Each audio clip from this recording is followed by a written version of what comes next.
Henry, it's my privilege to be with you today. And Henry Remele is the present IKC Touch for Health School Dean. Henry, selamat datang. Suatu kebanggaan untuk Anda bisa hadir di sini. Henry Remanlay adalah kepala sekolah atau dekan dari sekolah Touch for Health. Henry, why did you choose Touch for Health Kinesiology? Henry, kenapa Anda memilih Touch for Health sebagai kinesiologi?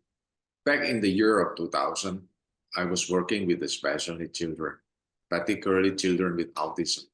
And when I was introduced with Touch for Health, it was amazed me because it's give a different perspective on how looking at the special children with a different way of approach, okay? Where people usually most using a label and then diagnosing and looking for the disease, and Touch for Health doing over a different way of thinking, different way of concept. Ya, jadi pada awal mulanya pada tahun sekitar tahun 2000 pada saat saya diperkenalkan dengan konsep kinesiologi, khususnya adalah Touch for Health. Pada saat itu saya membantu anak-anak berkebutuhan khusus, ya, terutama anak-anak dengan autism. Dan Touch for Health itu menyajikan sesuatu yang berbeda, karena pada saat orang mulai mencari hal yang berhubungan dengan penyebab penyakitnya kenapa, lalu kemudian berhubungan dengan diagnosa. Namun Touch for Health dan kinesiologi menyajikan sudut pandang yang berbeda, melihat dari aspek edukasi dan memberikan satu penanganan yang berbeda untuk anak-anak tersebut. And Henry, what makes teaching Touch for Health rewarding? Henry, apa yang membuat mengajar kelas Touch for Health itu sangat menyenangkan, sangat berharga buat Anda? Buat saya mengajar kelas Touch for Health itu sesuatu yang menyenangkan karena saya melihat orang bisa berubah. So what is the most rewarding for me when I teach Touch for Health classes is that I see people change, I see people transform. When the participant, the students, come to the class and then they find their aha moment, they find the answer for their long question, and then they find their life transform and change. So that's the most rewarding things for me. Wow. Who can learn Touch for Health? Siapa yang bisa belajar Touch for Health? This is the beauty of Touch for Health.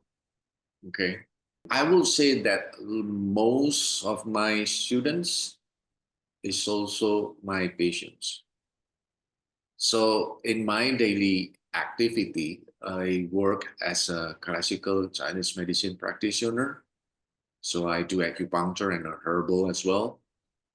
And every time that my patient or my clients have a situation and those situations bring them into a certain of goal, so that's the time I will introduce them with kinesiology and particularly Touch for Health. And then I will say to her, okay, would you like to have a balance? And then they will ask, oh, okay, what is that? I explain to them what is balance, and then I explain to them that it seems that you have a goal.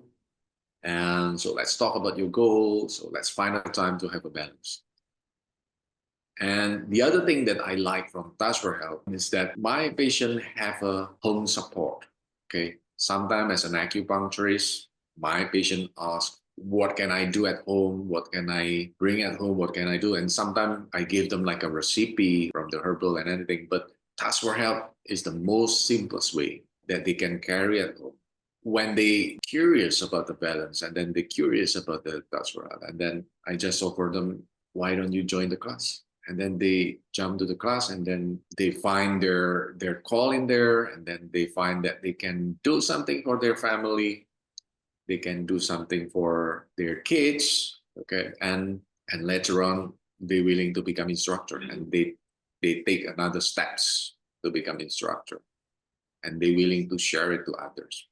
In my practice and in my experience, Touch for Health is for everyone. The easiest and the simplest way for people to have access and to balance their health and be responsible with their health. Bagaimana saya bisa membagikan dan Touch for Health itu bermakna untuk siapa saja, buat saya untuk siapa saja. Karena di dalam praktek saya sebagai akupunturis dan juga herbalis, kadang saya mengalami kesulitan untuk memberikan PR untuk dibawa ke rumah. Karena kadang pasien saya bertanya, Sensei, kira-kira apa yang bisa saya lakukan di rumah? Kadang saya memberikan beberapa resep dan sebagainya, namun kan tidak mungkin kalau saya mengajarkan untuk menusuk diri sendiri dan sebagainya, karena membutuhkan kompetensi khusus. Dan Touch for Health, karena sebagian juga mengambil dari konsep-konsep pengobatan tradisional Tionghoa, adalah salah satu cara yang sangat mudah saya berikan kepada pasien untuk bisa dilakukan di rumah dan efektif. Dan yang menarik, sebagian besar dari siswa-siswa Taswel saya adalah pasien-pasien saya. Dan setelah mereka mengalami proses keseimbangan, karena kadang saya menawarkan kepada mereka, apakah kamu mau untuk mendapatkan keseimbangan? Dan kadang mereka bertanya, keseimbangan yang seperti apa? Apa itu keseimbangan? Lalu saya jelaskan. Karena dari apa yang saya dengar, Anda nampaknya membutuhkan satu goal, Anda punya goal dalam hidup, dan Anda mengalami kesulitan untuk itu, maka saya menawarkan Anda keseimbangan. Mereka tertarik, mereka melakukan keseimbangan, lalu kemudian mereka tertarik untuk belajar, mereka masuk ke dalam kelas, dan mereka merasakan manfaatnya dengan menyeimbangkan keluarga pada saat mereka membutuhkan, menyeimbangkan anak pada saat mereka membutuhkan, dan tidak lama kemudian biasanya sebagian besar dari mereka berkata, oh, bagaimana kalau saya bisa berbagi dengan yang lain? Dan itu adalah saat momen mereka memutuskan untuk menjadi instruktur. So do you have a specific message for a prospective Touch for Health student? There is a saying that I always keep saying to everyone, even in my social media, I keep educating people. In Indonesia, the message is very short and easy, and it's very catchy for people to remember. I always say that sehat itu murah, yang mahal itu sakit. So in English, it will be translated like, it is cheaper to maintain your health, but it is expensive when you get ill.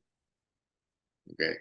So why I have this saying is because it started actually when I was in the junior school. So when I was in the junior school, I already have a big question for myself. I'm witnessing when I was in the elementary school, my grandfather passed away from the heart disease. And then my grandmother is also passed away when I was after graduated from the academy. And then she passed away from a disease as well. But before that, she has a chronic asthma, and all that I can do back then is that doing the massage when she has a difficulty with breathing, and all of the situation is already bring me into a question. So when we talk about life, what for?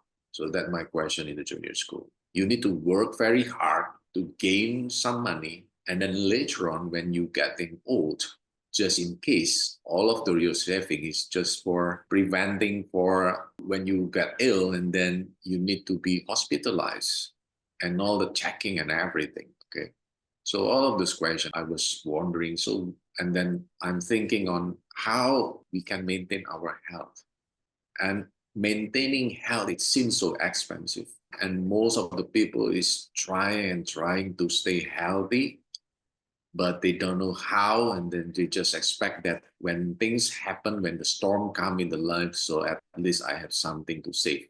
What is the joy of life? That was my question when I was in the junior school. That's one of the things that encouraged me to learn and practice any health modalities. And then at the end, I find the conclusion that actually it is cheaper to stay healthy if you're willing to do that. Saya selalu mengatakan di dalam bahasa Indonesia, kalau rekan-rekan melihat di sosial media saya, bahwa sehat itu murah, yang mahal itu adalah sakit. Dan kalau Anda menyadari paradigma sebagian besar dari masyarakat kita melihat bahwa untuk sehat itu justru malah mahal. Karena kebanyakan orang berpikir bahwa untuk sehat artinya saya terbebas dari sakit. Sehingga kalau saya sakit, maka saya perlu obat. Namun kalau Anda perhatikan, biaya untuk berobat itu luar biasa mahal. Luar biasa mahal. Sementara kalau kita benar-benar serius untuk ingin menjadi sehat, maka banyak hal-hal sederhana yang kalau kita punya komitmen penuh, kita lakukan dari awal, ya mungkin ada bosan kalau saya mengatakan bahwa pencegahan itu lebih baik. Saya kira Anda sudah sering dengar dari orang-orang bahwa mencegah itu lebih baik. Ya. Namun berapa banyak orang mempunyai komitmen untuk melakukan itu? Pertanyaan-pertanyaan itu sebenarnya sudah berawal sejak waktu saya SMP, karena saya menyaksikan nenek saya dengan kondisi asma yang kronis, kemudian dia harus berjuang untuk bisa menjadi sehat dalam artinya setidaknya tidak sesak napas. Kemudian kakek saya juga kena serangan jantung, sakit jantung, ya kan, meninggal juga waktu saya di sekolah dasar. Maka situasi-situasi itu membuat saya bertanya, sebenarnya tujuan daripada hidup itu untuk apa? Karena semua orang akan bekerja keras untuk mencari uang, lalu kemudian bisa menabung, lalu kemudian tabungan itu akan dipakai untuk berjaga-jaga pada saat nanti bencana akan datang, entah sakit atau apapun, untuk biaya berobat atau biaya ke rumah sakit. Dan itu yang membuat saya bertanya-tanya, di manakah kesukacitaan daripada hidup? Nah, dan itu yang membuat saya sebenarnya tertarik dengan hal yang berhubungan dengan kesehatan. Selain belajar pengobatan tradisional Tionghoa, saya belajar konsep-konsep Touch for Health, kinesiologi, dan sebagainya. Dan akhirnya saya memahami bahwa memang sehat itu murah. Yang mahal adalah sakit. So, Henry, my final question for today. What brings you joy?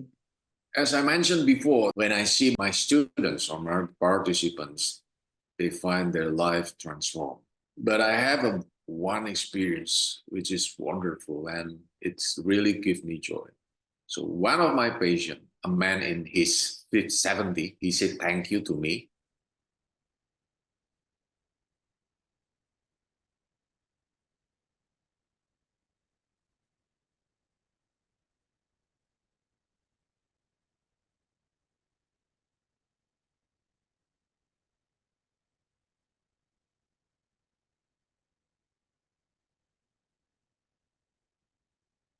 He said, can I help you? Yeah, as a gratitude.